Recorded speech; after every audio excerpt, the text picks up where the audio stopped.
118 साल पहले बापू ने स्वदेशी आंदोलन की मशाल जलाई थी। इस आंदोलन में महात्मा गांधी ने देश की जनता से ब्रिटेन में बने सामानों का बहिष्कार करने का आह्वान किया था। स्वदेशी आंदोलन का मकसद भारत को आत्मनिर्भर बनाना और राष्ट्रवाद की भावना को मजबूत करना था। यह बापू का सपना था। महात्मा गांधी ने स्वदेशी को स्वराज की आत्मा बताया था। इस आंदोलन ने भारत में स्वदेशीकरण की नींव डाली और आजादी के बाद एक बार फिर भारत में स्वदेशीकरण की मशाल जलाई। महात्मा गांधी की विरासत को सम्मान देते हुए देश के प्रधानमंत्री नरेंद्र मोदी ने अलग अलग क्षेत्रों में आत्मनिर्भरता को बढ़ावा देने के लिए स्वदेशीकरण पर खासा जोर दिया। पिछले 10 साल में स्वदेशीकरण की क्रांति ने भारत को दुनिया में सबसे तेजी से विकसित होने वाला राष्ट्र में तब्दील कर दिया है। देखिए, स्वदेशीकरण जब शब्द आप लोग सुनते हैं ना, तो ये एक शब्द नहीं है, बल्कि आज ये भारत के हर क्षेत्र में विकास को गति देने वाला एक कैटलिस्ट बन चुका। मतलब देश भावना है स्वदेशी। सबसे पहले बात खादी की करते हैं। देखिए, खादी का नाम लेते ही सबसे पहले महात्मा गांधी का चरखा काटते हुए तस्वीर जो है वो आपके जहन में आती है।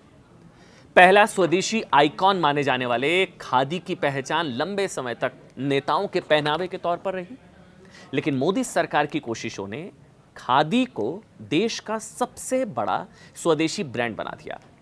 आज khadi and village industries commission KVIC, khadi and village industries commission देश का सबसे ज्यादा बिकने वाला FMCG प्रोडक्ट ग्रुप में से एक है।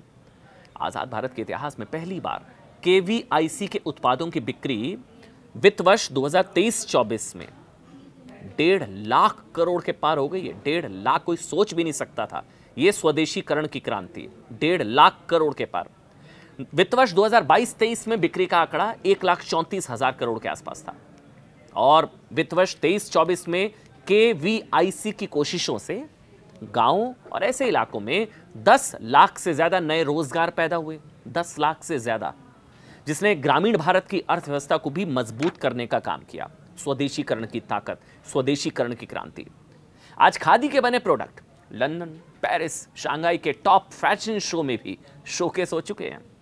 KVIC के शानदार प्रदर्शन ने 2047 तक विकसित भारत के संकल्प को साकार करने और भारत को विश्व की तीसरी सबसे बड़ी अर्थव्यवस्था बनाने की दिशा में एक बहुत बड़ा योगदान दिया है। देखिए, जब हम स्वदेशीकरण की बात करते हैं तो स्वदेशी रक्षा उपकरणों की बात करना बहुत जरूरी है। पोखरण भूल नहीं सकते हैं। पोखरण ने भारत की स्वदेशीकरण की शक्ति को दुनिया में अलग पहचान दिलाई। आज रक्षा क्षेत्र में भारत स्वदेशीकरण की बदौलत दुनिया का सबसे बड़ा बाजार बन रहा है। कल तक दुनिया के सबसे बड़े आर्म्स इंपोर्टर की जगह भारत अब डिफेंस एक्सपोर्टर बन चुका है। आज 65% डिफेंस एक्सपोर्ट का निर्माण भारत में किया जा रहा है। 65% जो हम एक्सपोर्ट कर रहे हैं उसका 65% का प्रोडक्शन इंडिया में हो रहा है। भारत में केवल 35% आयात किया जा रहा है। रक्षा मंत्रालय के आंकड़ों के मुताबिक डिफेंस प्रोडक्शन 1.25 लाख करोड़ को पार कर चुका है। 1.25 लाख करोड़ को पार रक्षा उत्पादन, और इस वित्त वर्ष में इसे 1.25 लाख करोड़ तक पहुंचाने का टारगेट है। 2023-24 में भारत का रक्षा निर्यात 21,000 करोड़ को पार कर गया। 29 तक रक्षा निर्यात को, यानी कि रक्षा उपकरणों के एक्सपोर्ट को, उसे बढ़ाकर 50,000 करोड़ का टारगेट है। सोचिए, किसने सोचा था कि भारत में कभी डिफेंस कॉरिडोर का निर्माण भी हो पाएगा। अच्छा, जब बात स्वदेशीकरण की हो रही है तो हमने खादी की, हमने रक्षा उपकरणों की, लेकिन साहब, कृषि को कोई कैसे भूल सकता है। कृषि भारतीय अर्थव्यवस्था की रीढ़ है और किसान उसकी आत्मा। अच्छा, यजुर्वेद में लिखा है साहब कि अन्न के स्वामी और खेतों के स्वामी अन्नदाताओं को नमन। भारत कृषि में आत्मनिर्भर बने, यही सरकार का विजन है, मोदी सरकार का।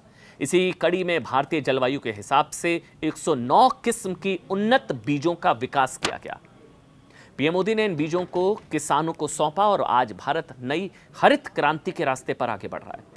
खेती, सिंचाई से लेकर हर क्षेत्र में स्वदेशी तकनीक का इस्तेमाल हो रहा है। यहां भी स्वदेशीकरण की क्रांति कृषि में, आप सोचिए, जिससे हर इस क्षेत्र में भारत ने जबरदस्त तरक्की की है। वह 2013-14 में कृषि मंत्रालय का बजट 27,663 करोड़ रुपए था। 27,500 करोड़ आप समझ लीजिए। 24-25 में बढ़कर जानते कितना हो चुका है? 1,32,470 करोड़ रुपए, 1.25 लाख करोड़ से ज्यादा। पूरे देश में 700 से ज्यादा कृषि विज्ञान केंद्र किसान और विज्ञान को जोड़ रहे हैं। नमो ड्रोन दीदी योजना के जरिए टेक्नोलॉजी से दूर दराज की महिलाओं को भी जोड़ा जा रहा है। अच्छा, स्वदेशीकरण की वजह से ना भारत के वैज्ञानिकों ने चंद्रमा पर भी तिरंगा लहराया, पताका लहराई, विजय पाई। आज भारत अंतरिक्ष में अपना स्पेस स्टेशन बनाने वाला है। इसी तरह भारत सेमीकंडक्टर की शक्ति से आने वाले समय में ग्लोबल पावर बनने की राह पर है। भारत का सेमीकंडक्टर बाजार 2026 तक 55 अरब डॉलर, 2030 तक 110 अरब डॉलर तक पहुंचने का अनुमान है। अब यह स्वदेशीकरण के मंत्र की शक्ति को आज दुनिया पहचान रही है। इसलिए दुनिया की तमाम एजेंसियां कह रही हैं कि भारत आने वाले दिनों में आर्थिक महाशक्ति बनने वाला है।